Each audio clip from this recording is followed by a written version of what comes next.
ప్రియమైన దేవుని పిల్లలందరికీ మన ప్రభు అయిన యేసుక్రీస్తు నామములో ఈ వీడియో చూస్తున్న ప్రతి ఒక్కరికి అలైహిం షాలోం. ప్రియమైన దేవుని యొక్క పిల్లలారా, మనము ఈ వీడియోలో ఒక సమాజంలో సాగుతున్న ఒక ప్రశ్న గురించి డిస్కస్ చేయబోతున్నాము.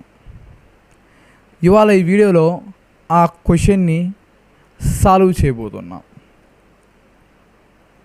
ప్రియమైన దేవుని యొక్క పిల్లలారా, అసలు ఆ క్వశ్చన్ ఏమిటి అంటే, అబ్రహాము గారు తన కుమారులో ఏ కుమారుణ్ణి దేవునికి బలిగా అర్పించడానికి తీసుకొని వెళ్ళాడు అని ఈ క్వశ్చన్కి ఆన్సర్ని ఇవాళ బైబిల్ ప్రకారంగా మనము తెలుసుకోబోతున్నాం. విశ్వాసానికి తండ్రి అయిన అబ్రహాము గారు దేవుడు చెప్పినప్పుడు, దేవుడు బలి అర్పణ ఇమ్మన్నప్పుడు తన కుమారులలో ఏ కుమారుణ్ణి దేవుడికి బలిగా అర్పించడానికి తీసుకొని వెళ్ళాడు అనేది ఇవాళ మన టాపిక్. అయితే ప్రియ దేవుని యొక్క పిల్లారా, అయితే మనం ముందుగా చూసినట్లయితే బైబిల్లో ద్వితీయోపదేశకాండము 19వ అధ్యాయం 15వ వచనంలో ఇద్దరు ముగ్గురు సాక్షుల సాక్ష్యాన్ని బట్టి క్లారిఫై చేయమని ఉంటుంది, తీర్పు తీర్చమని ఉంటుంది. ఏ విషయంలో అయినా, ఇటువంటి సిచ్యువేషన్లో అయినా ఒక సాక్షినే తీసుకొని, ఒక సాక్షి మాటను తీసుకొని ఇప్పుడు కూడా తీర్పు చెప్పకూడదు. ఇద్దరు సాక్షులనైనా లేదా ముగ్గురు సాక్షులైన మాటలని తీసుకొని మాత్రమే తీర్పుని అనేది ఆ ఏమైతే ఉందో ప్రాబ్లం దాన్ని సాల్వ్ చేయాలనే విషయాన్ని మనకు ద్వితీయోపదేశకాండం 19వ అధ్యాయం 15వ వచనం కనబడుతుంది. ఇదే మాట, ఇదే వాక్యము క్రొత్త నిబంధనలో మన యేసుక్రీస్తు గారు కూడా చెప్పడం జరిగింది. మత్తయి సువార్త 18వ అధ్యాయం 16వ వచనంలో. ప్రియ దేవుని యొక్క పిల్లారా, ఇక్కడ కూడా మన ప్రభువైన యేసుక్రీస్తు గారు చెప్పారు. అది ఏమిటి అంటే, ఇద్దరు ముగ్గురు సాక్ష్యమును బట్టి ఏదైనా తీర్పు తీర్చమని. కాబట్టి మీతో ఇద్దరు ముగ్గురు తీసుకొని పోండి అని చెప్పడం జరుగుతుంది. కాబట్టి ప్రియ దేవుని యొక్క పిల్లారా, ఏ విషయంలోనైనా ఇద్దరు ముగ్గురు సాక్షుల మాటలను బట్టి మనం దాన్ని క్లారిఫై చేయాలని చెప్పి మనకు బైబిల్ చెబుతుంది. కాబట్టి ఇప్పుడు మనం ఈ వీడియోలో కూడా ఏమైతే సమాజంలో ఈ ప్రశ్న, అబ్రహాము గారు ఏ కుమారుని బలిగా అర్పించడానికి తీసుకొని వెళ్ళారు అనే ప్రశ్నకు మనము బైబిల్ ప్రకారంగా సాక్షుల మాటలు బట్టి ఇవాళ మనం ఈ క్వశ్చన్కి సాల్వ్ చేసి ఆన్సర్ ఇవ్వబోతున్నాం. అయితే నిజంగా అసలు అబ్రహాము గారు ఏ కుమారుని తీసుకెళ్ళారు అనే విషయానికి మనం వస్తే, ముందుగా ఆదికాండము 21వ అధ్యాయము 14వ వచనంలో హాగరు గారితో తన కుమారుడైన ఇష్మాయేల్ని కూడా అబ్రహాం గారు నీటి ఆహారాన్ని, నీళ్ళ తిట్టిని ఇచ్చి హాగరు గారిని బేర్షెబా నుంచి పంపించడం జరిగింది. ఇది ఎప్పుడు జరిగిందంటే, దేవుడు, మన తండ్రి అయిన దేవుడు అబ్రహాం గారిని బలి అర్పణ కోరకముందు జరిగిన విషయం. బలి అర్పణ కోరకముందు జరిగిన విషయం చెప్తున్నాను.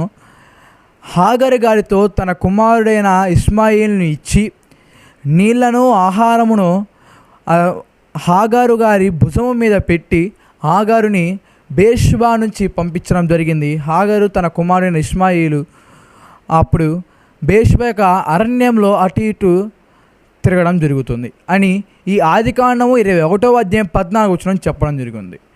అయితే మరి ఏ కుమారుని తీసుకెళ్ళాడు అనే విషయాన్ని మనం చూసినట్లయితే, ప్రియ దేవుని యొక్క పిల్లలారా, ఆదికాండము 22వ అధ్యాయము 1వ వచనం నుండి 19వ వచనం మనం చూసినట్లయితే, మన తండ్రి అయిన దేవుడు, అదోనాయి దేవుడు అబ్రహాము గారిని, నీవు నాకు నీ కుమారుణ్ణి బలిగా అర్పించు అని చెప్పి దేవుడు అడిగినప్పుడు అబ్రహాము గారు ఏమీ అనకుండా సరే అని చెప్పి దేవునికి, తరువాత తెల్లవారుజామున లేచి ఇద్దరు పని వాళ్ళని, గాడిదను, కట్టెలను తీసుకొని దేవుడు చెప్పిన స్థలానికి వెళ్ళడం జరిగింది. ఆ కొండ మీదకి వెళ్ళడం జరిగింది.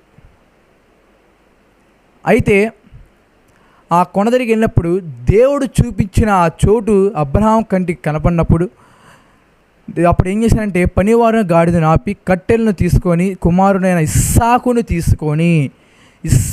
తీసుకొని అని చెప్పి ఇక్కడ రాయబడి ఉంటుంది. ఇష్మాయిల్ని కాదు, తన అబ్రహాం కుమార్ ఇస్సాకుని తీసుకొని వెళ్ళడం జరిగింది. అయితే వెళ్ళే దారిలో ఇస్సాకు అడుగుతాడు, తండ్రి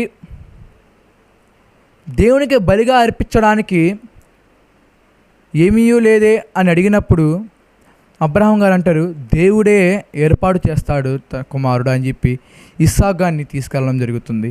తీసుకెళ్ళిన తర్వాత దేవుని చెప్పిన చోటికి వెళ్ళినప్పుడు అబ్రహాం గారు కట్టెలు పేర్చి బలిపీఠం చక్కగా తయారు చేసి ఆ బలిపీఠం మీద ఇస్సాకు పునుకోబెట్టి తన చేతితో కట్టి పట్టుకొని కత్తిని ఇలా ఎత్తినప్పుడు దేవదూత వచ్చి, అబ్రహామా, ఆ కుమారుకి ఎటువంటి హాని చేయవద్దు, నీవు దేవుని యొక్క విశ్వానికి దేవునికి లోబడి ఉన్నావు, దేవుని మాటకి భయపడ్డావు అని చెప్పి దేవదూత ఆ కుమారుని చంపకముందే, ఆ కుమారుని దేవునికి బలి ఇవ్వకముందే ఆపడం జరుగుతుంది. అప్పుడు అబ్రహాముకి పొదలలో కొమ్ములు ఇరుక్కున్న ఒక పొట్టేలు కనబడుతుంది. ఆ పొట్టేని దేవునిగా అర్పించాడు, ఆ స్థలానికి పేరు పెట్టాడు, దేవుడు చూచుకొనుగాక. అయితే ప్రియ దేవుని యొక్క పిల్లలారా, ఇది ఆదికాండం 22వ అధ్యాయం 1వ వచనం నుండి 19 వచనాల తర్వాత ఉంటుంది. పొట్టేలను బలిచిన తర్వాత ఇస్సాకుని తీసుకొని ఎంతో సంతోషంగా అదేవిధంగా గాడిదను 2 పనివాళ్ళను తీసుకొని తిరిగి మళ్ళీ బెయేర్షెబాకు తిరిగి రావడం జరిగింది. అయితే మనం ముందు చూసినట్లుగా ఇస్సాకునే బలి ఇచ్చినట్టు మనకు సాక్ష్యాలు కావాలి. మనం ముందు చూసాము 2-3 సాక్షుల మాటలను బట్టి మనం నిరూపించుకోవాలి, తీర్పు ఇవ్వాలని చెప్పి. అయితే మనం ఇక్కడ చూసినట్లయితే అదే ఆదికాండము 22వ అధ్యాయం 1వ వచనం 2వ వచనం చూసినట్లయితే తండ్రి అయిన దేవుని సాక్ష్యము, అబ్రహాం సాక్ష్యం, ఇద్దరి సాక్ష్యాలు ఉంటుంది. ఏంటి ఆ సాక్ష్యం అంటే ఇస్సాకునే బలి ఇచ్చినట్టు. ఇష్మాయిల్ని ఏమాత్రం దేవునికి బలి అర్పించడానికి తీసుకెళ్ళలేదు, ఇస్సాకునే బలి ఇచ్చినట్టు మన తండ్రి అయిన దేవుని సాక్ష్యము, అదేవిధంగా విశ్వాసానికి తండ్రి అయిన అబ్రహాం సాక్ష్యము ఆదికాండం 2వ అధ్యాయం 1వ వచనం 2వ వచనం లెక్కించబడి ఉంటుంది. అదేవిధంగా మరొక సాక్ష్యము ఆదికాండము 22వ అధ్యాయము 3వ వచనంలో ఉంటుంది. 2 పనులు చేసేవారు, పనివార సాక్షులు ఇక్కడ లెక్కించబడి ఉంటుంది. 2 పని చేసేవారి సాక్ష్యం కూడా ఇక్కడ ఉంది, అది 3వ వచనంలో ఉంది. మరొక సాక్ష్యము ఆదికాండం 22వ అధ్యాయం 7-8 వచనాల్లో ఇస్సాకు సాక్ష్యమే ఉంది. ఏమని అంటాడంటే, తండ్రి బలి అర్పించడానికి ఏమీయో మన దగ్గర లేదే అని ఇస్సాకు గారు అడిగినప్పుడు అబ్రహాం గారు చెప్తారు, దేవుడే ఏర్పాటు చేసుకుంటాడని. అంటే ఇక్కడ ఇస్సాకు గారి సాక్ష్యం కూడా ఉంది. ఇప్పటికీ మనం చూసినట్లయితే తండ్రి అయిన దేవుని సాక్ష్యము, అబ్రహాం సాక్ష్యము, అనగా అబ్రహాం సాక్ష్యము, అబ్రహాం సాక్ష్యము, ఇబ్రాహీం సాక్ష్యము, కుర్బానీ చేయడానికి తీసుకెళ్ళింది ఇస్సాకు అనడానికి సాక్ష్యాలు తండ్రి అయిన దేవుని సాక్ష్యం, అబ్రహాం సాక్ష్యం, పనివారు సాక్ష్యం, అదేవిధంగా ఇస్సాకు కూడా సాక్ష్యం. మరొక సాక్ష్యం చూసినట్లయితే ప్రియ దేవునికి పిల్లారా ఆదికాండము 22వ అధ్యాయం 11-12 వచనాలు చూసినట్లయితే దేవదూత సాక్ష్యం కూడా ఉంటుంది. మనం చూసినట్లయితే దేవుడి సాక్ష్యము, అబ్రహాం సాక్ష్యము, ఇద్దరు పనివారు సాక్ష్యాలు అంటే 9, 5వ సాక్ష్యము ఇస్సాకు, 6వ సాక్ష్యము దేవదూత.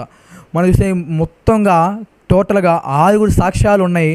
6 సాక్ష్యాల మాటలు చొప్పున మనకు ఇక్కడ నిర్ధారిస్తుంది ఏంటంటే అబ్రహాము గారు తీసుకుని వెళ్ళింది బలి అర్పించడానికి, దేవునికి సాక్రిఫైస్ చేయడానికి తీసుకెళ్ళింది ఇస్సాకుని తీసుకుని వెళ్ళడం జరిగింది. దేవునికి కుర్బానీ చేయడానికి తీసుకెళ్ళింది ఎవరంటే తన కుమారుని ఇస్సాకుని. ఇష్మాయిల్ని ఏమాత్రం కూడా అబ్రహాం గారు తీసుకుని వెళ్ళలేదు అనే విషయాన్ని మనకు సాక్ష్యాలు నిమిత్తంగా మనం అర్థం చేసుకోవడం జరిగింది. ఇదే విషయాన్ని మనం ఇంకొద్దిగా స్పష్టంగా బైబిల్లో చూసినట్లయితే యాకోబు 2వ అధ్యాయం 20వ వచనంలో లిఖించబడి ఉంటుంది. అబ్రహాము గారు ఇస్సాకును బలి అర్పించడం తీసుకువెళ్ళినప్పుడు తన క్రియను బట్టి నీతిమంతుని నీవు గ్రహించలేదా అని ఉంటుంది. అంటే అబ్రహాము గారు ఇస్సాకు గారిని బలి అర్పించారు అని చెప్పి ఉంటుంది. అయితే నిజానికి మన పాత నిబంధనలో చూసినట్లయితే అబ్రహాం గారు ఇస్సాకు బలి ఇవ్వలేదు. మరి యాకోబు 2:20 చెప్తుంది ఏమిటి అనే విషయాన్ని మనం స్పష్టంగా చూసినట్లయితే హెబ్రీయులకు రాసిన పత్రిక 11వ అధ్యాయం 17-19 చూసినట్లయితే స్పష్టంగా మీకు క్లారిఫై అయిపోతుంది. అబ్రహాం గారు ఇస్సాకు గారిని బలి అర్పించాడు దేవునికి, కానీ ఇది భౌతికంగా కాదు, విశ్వాస రీతిగా, స్పిరిచువల్గా, ఆత్మీయ రీతిగా, అతను ఆత్మీయంగా స్పిరిచువల్ అదేవిధంగా విశ్వాసరీతిగా దేవునికి తన కుమారుని ఇస్సాకుని బలి అర్పించేశాడు. భౌతికంగా అర్పించలేదు, విశ్వాస రూపంగా దేవునికి ఇస్సాకుని విశ్వాసానికి తండ్రి అయిన అబ్రహాం గారు బలి అర్పించేశారు అనే విషయాన్ని మనకి ఇక్కడ క్రొత్త నిబంధనలో క్లారిఫై చేస్తుంది. కాబట్టి ప్రియ దేవుని యొక్క పిల్లారా, మన యొక్క సాక్ష్యాలు బట్టే తీసుకున్నాము. మనం దేవుడు అడగకముందు, బలి అర్పణ అడగకముందే ఇష్మాయేలు గారిని హాగారుకి ఇచ్చి బెయేర్షెబా నుంచి పంపించడం జరిగింది. నీళ్ళ తిట్టును అదేవిధంగా ఆహారాన్ని ఇచ్చి వాళ్ళు బెయేర్షెబా అరణ్యంలో తిరుగుతున్నారు. అంటే బెయేర్షెబా అనే ఊరిలోంచి బయలుదేరి బెయేర్షెబా అరణ్యంలో వాళ్ళు తిరుగుతున్నారు. బెయేర్షెబా ఊరిలో వాళ్ళు లేరు. ఆ తర్వాత దేవుడు అబ్రహాం గారిని అడిగాడు, నీ కుమార్ని నాకు బలి అర్పించమని. అబ్రహాము దేవుడు చెప్పిన చోటికి తీసుకొని వెళ్ళి ఇస్సాకు గారిని బలి అర్పించడానికి సిద్ధమైనప్పుడు దేవదూత వచ్చి అడ్డుకోవడం జరిగింది. కానీ అబ్రహాం గారు విశ్వాసరీతిగా ఇస్సాకుని బలి అర్పించేశాడు. కాబట్టి ప్రియ దేవుని యొక్క పిల్లారా, ఎవరో ఏం చెప్తున్నా కూడా నిజాయితీగా మనం చూసినట్లయితే నిజం ఏంటంటే, ట్రూత్ ఏంటంటే, సత్యం ఏమిటంటే అబ్రహాం ఇస్సాకు గారిని మాత్రమే దేవునికి బలి అర్పించడానికి తీసుకెళ్ళడం జరిగింది. ఇష్మాయిల్ని ఏమాత్రం కూడా తీసుకెళ్ళలేదు. అయితే విశ్వాసరీతిగా ఇస్సాకు గారిని అబ్రహాం బలి అర్పించేశారు, భౌతికంగా కాదు. కాబట్టి ప్రియ దేవుని యొక్క పిల్లారా, మీరు గుర్తుంచుకోవాల్సింది ఏంటంటే, ఎవరు ఏం చెప్పినా కూడా అబ్రహాం గారు దేవునికి బలిగా అర్పించడానికి తీసుకువెళ్ళింది ఇస్సాకు గారిని అని గుర్తుంచుకోండి. అదేవిధంగా ఈ వీడియో చూస్తున్న ప్రతి ఒక్కరి కుటుంబంలో దేవుని యొక్క కృప సదాకాలం ఉండునుగాక. అందరికీ షాలోమ్, ఆమేన్.